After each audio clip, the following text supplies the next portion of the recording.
Friends, welcome to the previous questions with Prachi. आज हम discuss करने वाले हैं जीके के 25 क्वेश्चंस।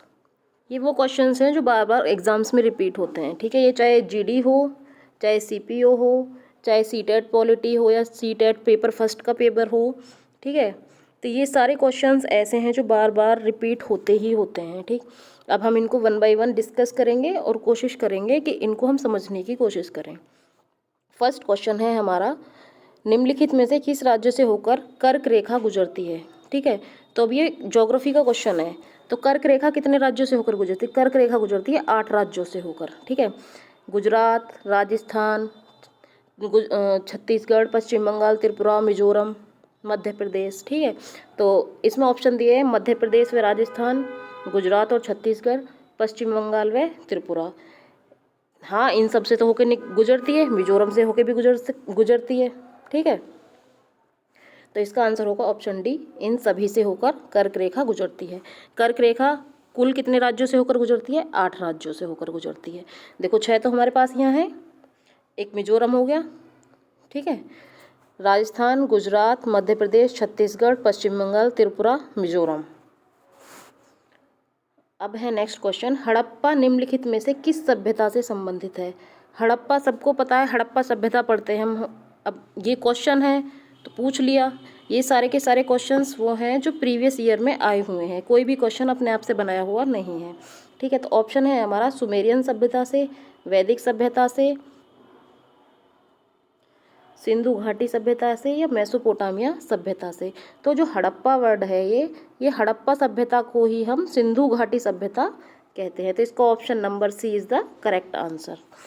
ठीक है, भारतीय मानक समय की याम्योत्तर रेखा कितने प्रदेशों से होकर गुजरती है? जो भारत का मानक समय है यानी IST है, इंडियन स्टैंडर्ड टाइम, वो कितने प्रदेशों से होकर गुजरता है? ठीक है, यूपी, MP, AP, इन 3 को तो ऐसे याद रखेंगे, उत्तर प्रदेश, मध्य प्रदेश, आंध्र प्रदेश, छत्तीसगढ़ और उड़ीसा। ठीक है, कितने हो गए? 5 राज्य हो गए। तो इसका आंसर होगा 5। भारतीय मानक समय की याम्योत्तर रेखा 5 राज्यों से होकर गुजरती है।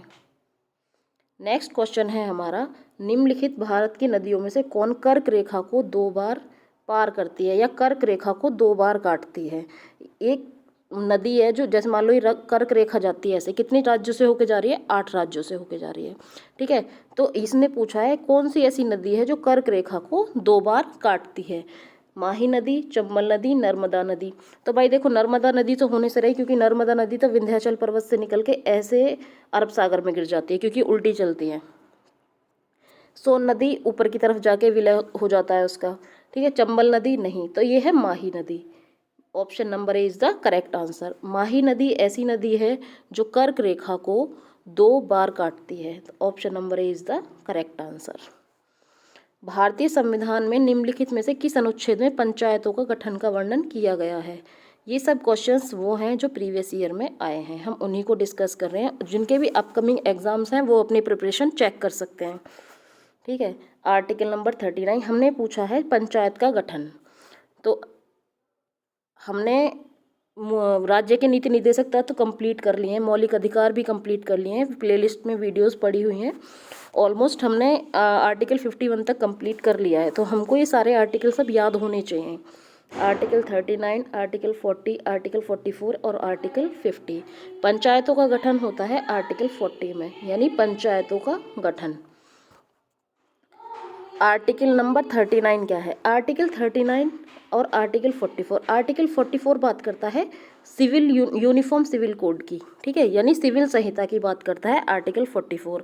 और आर्टिकल 50 कहता है न्यायपालिका और कार्यपालिका की स्वतंत्रता की बात करता है, यानी न्यायपालिका और कार्यपालिका एक दूसरे से अलग हैं। ओके, और आर्टिकल 39 तो है ही, सभी पुरुषों को समान कार्य के लिए समान वेतन, सभी पुरुषों और स्त्रियों के लिए। ठीक है, अब है हमारा, भारतीय मानक समय रेखा निम्नलिखित स्थानों में से किसके समीप से लिया जाता है? अभी हमने क्या पढ़ा था कि जो भारतीय मानक समय है वो कितने राज्यों से होकर गुजरता है? वो गुजरता है 5 राज्य। वो 5 राज्य हमने कौन से पढ़े थे? UP, MP, AP। इनको तो ऐसे याद रखो, उत्तर प्रदेश, मध्य प्रदेश, आंध्र प्रदेश और छत्तीसगढ़ और उड़ीसा।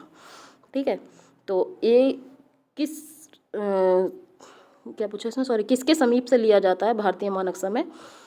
तो ये है option number A Lucknow, option number B Meerut, option number C Allahabad Naini, option number D Muzaffarnagar. तो इसका आंसर होगा हमारा जो भारतीय मानक समय है वो इलाहाबाद नैनी के पास से लिया जाता है। भारतीय संविधान के किस अनुच्छेद के अंतर्गत अखिल भारतीय सेवाओं का प्रावधान किया गया है?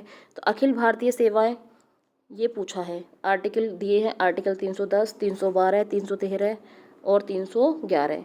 तो इसका आंसर होगा हमारा आर्टिकल नंबर 312। अखिल भारतीय सेवाओं की बात जो करी गई वो आर्टिकल नंबर 312 में की गई है। भारतीय मूल संविधान में कितने मौलिक अधिकारों का वर्णन किया गया था? भारतीय मूल अधिकार में 5, option A 5, option B 6, option C 7, option D 8।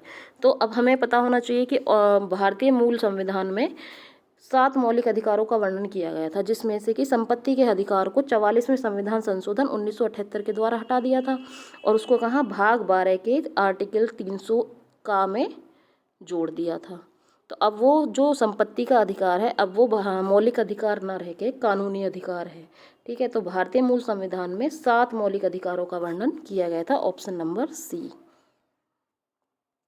Next question है, राष्ट्रपति पर महाभियोग की प्रक्रिया किस अनुच्छेद के तहत चलाई जाती है? महाभियोग की प्रक्रिया एक ऐसी प्रक्रिया होती है जिसके तहत हम राष्ट्रपति को उसके पद से हटा सकते हैं, क्योंकि यही प्रक्रिया है जिसके जरिए हम राष्ट्रपति को पद से हटा सकते हैं, वो है महाभियोग की प्रक्रिया।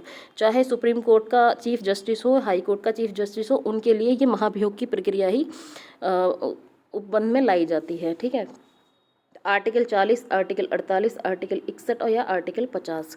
हम कोशिश करेंगे जितने भी आर्टिकल ऑप्शन में दिए हैं उनको एक एक बार डिस्कस करने की। अब हमें सीधी सी बात है कि ये तीनों आर्टिकल जो हैं ये तो किससे बिलोंग करते हैं? ये करते हैं DPSP से, यानी कि directive principle of state policy, राज्य के नीति निर्देशक तत्वों से। तो जो आर्टिकल 40 है वो बात करता है पंचायतों के गठन की।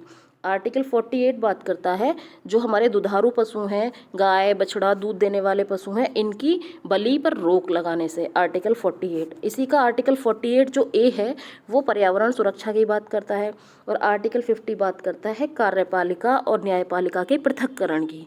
ठीक है, तो बचता क्या है? Article number 61। आर्टिकल 61 कहता है राष्ट्रपति पर महाभियोग की प्रक्रिया किस प्रकार चलाई जा सकती है। ठीक है, नेक्स्ट क्वेश्चन नंबर 10 है, भारत की अर्थव्यवस्था कैसी है? भारत की अर्थव्यवस्था कैसी है? ये तो सबको पता है कि भारत की अर्थव्यवस्था कैसी है, हम बचपन से पढ़ते आ रहे हैं। भारत की अर्थव्यवस्था उदारवादी अर्थव्यवस्था है, समाजवादी अर्थव्यवस्था है या मिश्रित अर्थव्यवस्था है? ये जनरली जो समाजवादी और मिश्रित है इसमें बच्चे ज़्यादातर गलती कर देते हैं, क्योंकि हमारे यहाँ समाजवाद का उल्लेख कई जगह मिलता है। ठीक है, तो जो हमारी भारतीय अर्थव्यवस्था है वो मिश्रित अर्थव्यवस्था है। मिश्रित अर्थव्यवस्था वो अर्थव्यवस्था होती है जिसमें सार्वजनिक क्षेत्र और निजी क्षेत्र दोनों की भागीदारी होती है। ठीक है, यानी हमारे यहाँ प्राइवेट सेक्टर में भी और गवर्नमेंट सेक्टर में दोनों की भागीदारी है भारत को डेवलप करने में। तो जो भारत की अर्थव्यवस्था है वो है मिश्रित अर्थव्यवस्था। सेम क्वेश्चन नेक्स्ट यही है कि मिश्रित अर्थव्यवस्था का तात्पर्य क्या है? मिश्रित अर्थव्यवस्था क्या होती है? लघु और वृद्ध दोनों उद्यमों की विद्यमानता, यानी कि छोटे और बड़े दोनों तरह के कारोबारों की विद्यमानता, निजी और सार्वजनिक दोनों क्षेत्र की विद्यमानता। नेक्स्ट है हमारा प्राइमरी और सेकेंडरी दोनों क्षेत्र की विद्यमानता, यानी प्राथमिक व द्वितीयक दोनों क्षेत्रों की विद्यमानता, या इनमें से कोई नहीं। तो इसका आंसर होगा प्राइवेट सेक्टर और सार्वजनिक सेक्टर, यानी कि निजी और सार्वजनिक दोनों क्षेत्रों की विद्यमानता ही मिश्रित अर्थव्यवस्था कहलाती है। हिंदू वृद्धि दर किससे संबंधित है? हम जनरली इसको क्या समझ लेते हैं हिंदू वृद्धि दर को, कि ये भाई जनसंख्या से संबंधित होगा, क्योंकि है इसमें वर्ड ही ऐसे आ रहे हैं हिंदू वृद्धि दर। प्रति व्यक्ति आय ऑप्शन है इसके, प्रति व्यक्ति आय, जनसंख्या, साक्षरता या GDP या नेशनल इनकम। जब मेरा ये पेपर में आया था UPPCS 2017 में आया था तो मैंने इसका आंसर बी ऑनेस्ट जनसंख्या लगा दिया था, मुझे नहीं पता था इसका आंसर क्या है। तो अब मैंने जब इसको पढ़ लिया है तब मुझे पता चल गया इसका आंसर है GDP या राष्ट्रीय आय। राष्ट्रीय आय की आकलन के लिए हिंदू वृद्धि दर का प्रयोग किया जाता है। ठीक है, GDP के लिए या राष्ट्रीय आय के लिए। क्वेश्चन नंबर 13 है, नागरिकता का वर्णन किस भाग में? ये तो हम सभी को पता है, भाग 2। भाग 1 क्या है? यूनियन एंड इट्स टेरिटरी, यानी कि संघ एवं राज्य क्षेत्र। भाग 2 नागरिकता है। भाग 3 मौलिक अधिकार है और भाग 4 राज्य के नीति निर्देशक तत्व हैं। नेक्स्ट क्वेश्चन है, मानव दुर्व्यवहार और बलात्संग का प्रतिषेध किस अनुच्छेद में किया गया है? अनुच्छेद ये मौलिक अधिकार से संबंधित है। अब तुम्हें पता होना चाहिए कि मानव शोषण के विरुद्ध अधिकार क्या है। आर्टिकल नंबर 23 और 24 बात करता है। 23 क्या है, जो मानव दुर्व्यवहार है उसका बलाश्रम और मानव दुर्व्यवहार के प्रतिषेध की बात करता है। आर्टिकल 24 जो बालक है उनका कारोबार में या किसी कार्य में 14 वर्ष से कम उम्र तक किसी भी कार्य पर उनको नहीं लगाया जा सकता, यानी उनका शोषण नहीं किया जा सकता। बलाश्रम का मीनिंग होता है कि आपने काम करवा लिया लेकिन उसको पैसा नहीं दिया। तो आर्टिकल या तो 24 है या 23 और 24 है, ठीक है, दोनों में से। ये बच्चों से संबंधित है और ये ह्यूमन ट्रैफिकिंग या बलाश्रम से संबंधित है। तो आर्टिकल 20 क्या बात करता है? आर्टिकल 20 बात करता है अपराध से में दोष सिद्धि से संरक्षण प्रदान करना, यानी कि जैसे कि आपने कोई अपराध किया तो आपको क्या क्या मौलिक अधिकार प्राप्त हैं। अधिकार करने पे हमारे जो मौलिक अधिकार हैं, जैसे कि हमको 24 घंटे के अंदर मजिस्ट्रेट के सामने पेश किया जाएगा, ठीक है। हमको किसी एक सज़ा के लिए 2 बार सज़ा नहीं दी जाएगी। हमको उसी समय के कानून से सज़ा दी जाएगी जिस वक्त हमने अपराध पारित किया है। तो ये आर्टिकल 20 कहता है। वरना ऐसा ना हो पुलिस वाले रोज़ उठा के ले जाएं आपको, सज़ा चेंज होते बोले चलो भाई आज आपकी सज़ा बदल गई है। तो आर्टिकल 20 अपराध से दोष सिद्धि के संबंध में संरक्षण की बात करता है। आर्टिकल 22 गिरफ्तारी और निरोध के संरक्षण की बात करता है। आर्टिकल नंबर 23 यही ह्यूमन ट्रैफिकिंग यानी कि मानव दुर्व्यापार है, व्यवहार नहीं है, दुर्व्यापार और बलाश्रम की बात करता है। आर्टिकल 24 वही है, 14 वर्ष से कम के बच्चों को आप किसी भी कारोबार में नहीं लगा सकते, उनका शोषण नहीं कर सकते। क्वेश्चन नंबर 15 है हमारा, किसी देश में जीवन स्तर प्रतिबिंबित होता है। जीवन स्तर उसका किससे पता चलता है? गरीबी अनुपात से कि भाई कितने गरीब हैं इस देश में? नहीं। प्रति व्यक्ति आय से, या राष्ट्रीय आय से, या इनमें से, या बेरोजगारी की दर से। भाई देखो पहला और डी तो होने से रहा, क्योंकि किसी की बेरोजगारी देख के तो उसका जीवन स्तर वैसे भी नेगेटिव ही जाना है। तो उस देश की जो प्रति व्यक्ति आय होगी ना, उससे पता चलता है कि देश का जीवन स्तर कैसा है। उसी से देश में जीवन स्तर को प्रतिबिंबित किया जा सकता है। विद्युत शक्ति का मात्रक है, भाई इसका आंसर है वाट। हर्ट्ज आवृत्ति यानी फ्रीक्वेंसी का मात्रक है। प्रकाश वर्ष किसकी इकाई है? फिजिक्स के क्वेश्चन है। प्रकाश वर्ष दूरी की इकाई है। पारसेक किसका मात्रक है? ये भी दूरी का मात्रक है। पर्यावरण दिवस कब मनाया जाता है? 5 जून को। ये भी एक क्वेश्चन से ज़्यादातर लोगों को पता ही होता है। पृथ्वी के चारों ओर गैसों को समूह को क्या कहते हैं? भूमंडल कहते हैं? नहीं। जल कण कहते हैं? नहीं। वायुमंडल कहते हैं।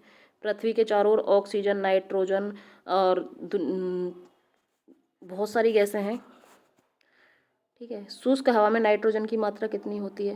भाई देखो 21% तो ऑक्सीजन होती है, 78% होती है नाइट्रोजन, बाकी 0.03% कार्बन डाइऑक्साइड का और उसका रेशियो होता है। तो शुष्क हवा में नाइट्रोजन की मात्रा होती है 78%।